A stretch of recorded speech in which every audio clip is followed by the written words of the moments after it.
হোটেলের সিসিটিভি ক্যামেরায় ফুটেজ থেকেই মিলল দুষ্কৃতীর সন্ধান, উদ্ধার চুরির মাল। পুলিশ সূত্রে খবর, শুক্রবার শরৎ বোস রোডের এই হোটেলে ওঠেন এক জাপানি পর্যটক। শনিবার বালিগঞ্জ থানায় তিনি অভিযোগ করেন, হোটেলের ঘর থেকে তাঁর 60,000 ইয়েন চুরি গিয়েছে। তদন্তে হোটেলে যায় পুলিশ। প্রাথমিক জিজ্ঞাসাবাদের পর তাঁর ঘরে তল্লাশি চালানো হয়। ড্রয়ার থেকে উদ্ধার হয় 7,000 ইয়েন। এটি ধন্ধে পড়েন তদন্তকারীরা। খতিয়ে দেখা হয় হোটেলের সিসিটিভি ক্যামেরার ফুটেজ। এরপরই স্পষ্ট হয় সবকিছু।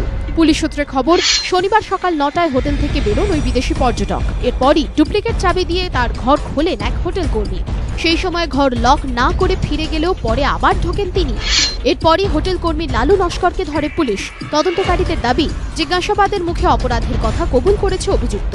পুলিশ সূত্রে খবর, হোটেলে পুলিশ আসছে জেনে ড্রয়ারে 7,000 ইয়েন রেখে আসেন হোটেল কর্মী। পরে অভিযুক্তর ঘর থেকে উদ্ধার হয় বাকি ইয়েন। পার্থপ্রতিম ঘোষের রিপোর্ট, এবিপি আনন্দ, কলকাতা।